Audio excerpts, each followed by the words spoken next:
All right, everyone. Thank you for joining us with another episode of Lens with Advanced Design.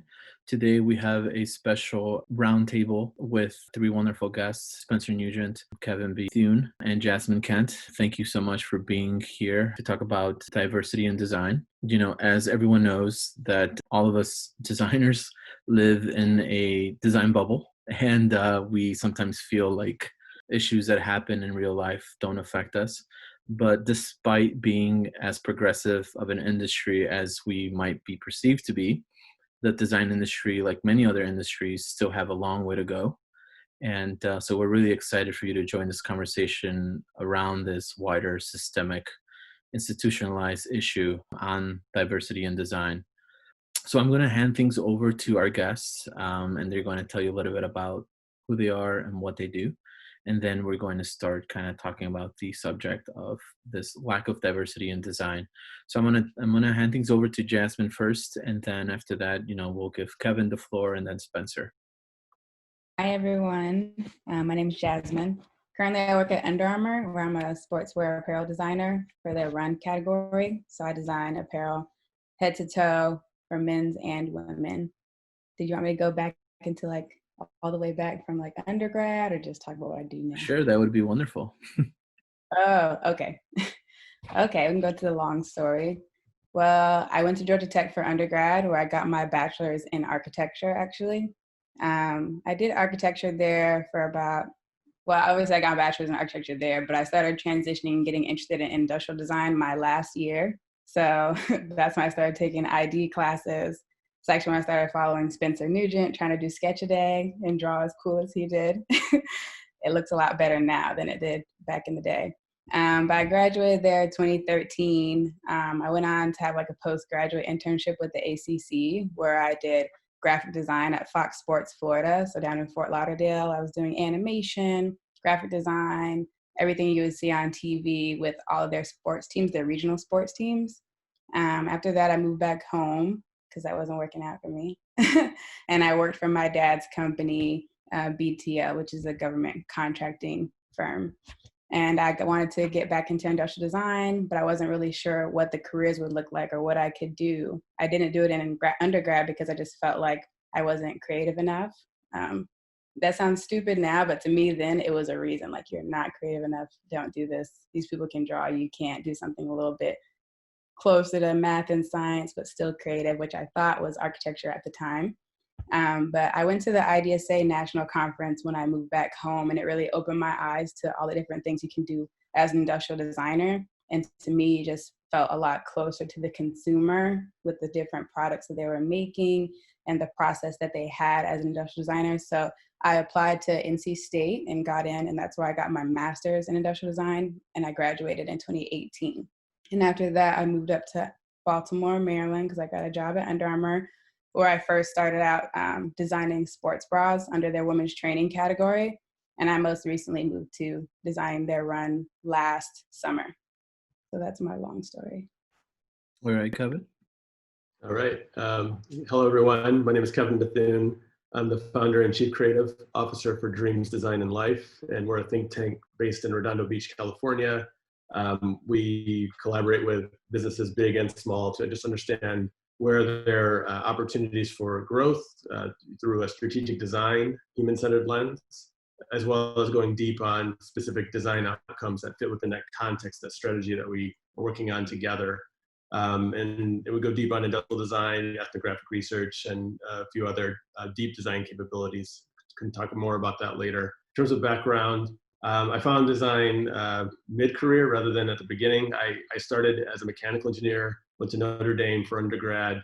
I went and worked in the nuclear industry for a number of years on product executions around reactor internals. So the mechanical systems that operate the control rods going in and out of the fuel. I promise you I'm not radioactive. You can sit next to me. But through the engineering experience, natural curiosity for business arose, pursued an MBA to add that business language to my tech background. But I always had a creative itch from youth, and I allowed that itch to inform the type of companies I would go after come graduation. And Nike was at the top of that list, ended up coming in a business capacity. But I loved products, so I networked quickly over to the product engine. And that's where my eyes were opened around the power of design and how it commingled with other disciplines. Had the fortunate opportunity to find mentoring opportunities under the mentorship of Dwayne Edwards with the Jordan brand. He mentored me through a couple of my first footwear designs, and one door led to another. And through that process, I actually soul searched my way out of Nike. I went back to school for industrial design, pursued another master's to really solidify that creative foundation. And as I was finishing, I met a small group of players where we saw this opportunity to really bring our disciplines together to help unlock multidisciplinary innovation. And so we started working that way together, helping clients, big and small, and ended up getting absorbed by the Boston Consulting Group. This was like an early movement where consulting players were interested in getting design capabilities under their belt to be a more integrated partner for large enterprises. And so we grew an incubator from like the 6 of us to roughly 1,000 people by the time I left. And 1/3 of that was design, really participating in a strategic as well as a functional way. And 2 years ago, decided to start my own practice after getting so much exposure on the BCG platform on different industries. I basically wanted to start a platform that focused on particular topics that I was more perhaps passionate about. And Spencer.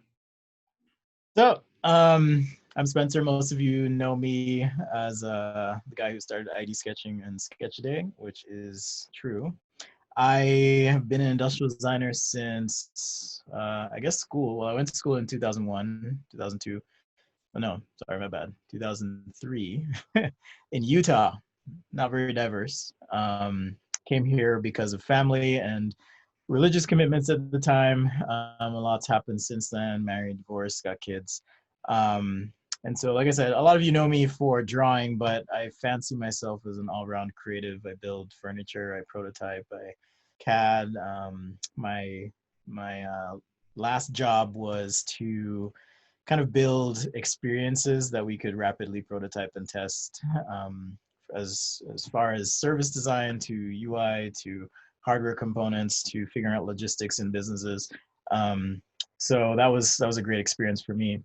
As far as the career goes, I actually wanted to be a math major in school and met a friend who did industrial design. He showed me what he did, and I thought, this is it, let's do it. And my father growing up was a chemist and business person, but he was also creatively inclined, and after work he would paint and draw.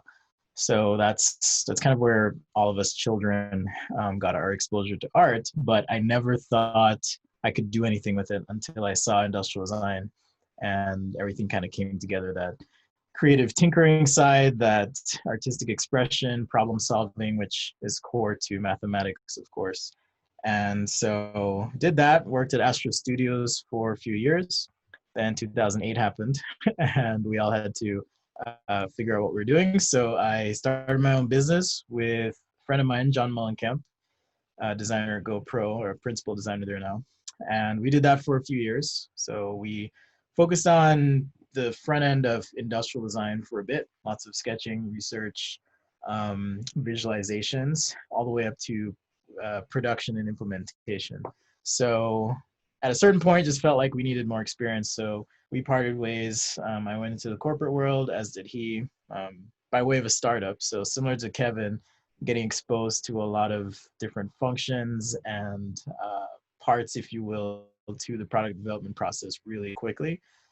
Realizing the balance between the business's needs, your own personal interests, and the customer, and trying to find the balance to create successful products. So that was kind of my master's experience, if you will, being just thrown in the deep end and having to kind of learn on your feet and move forward. So now, since left that smart home company, and I'm doing my own thing, still trying to figure out exactly what it is. Like I said, I'm kind of an all-around creative, but I do consult and do design work, and also still involved in education as well.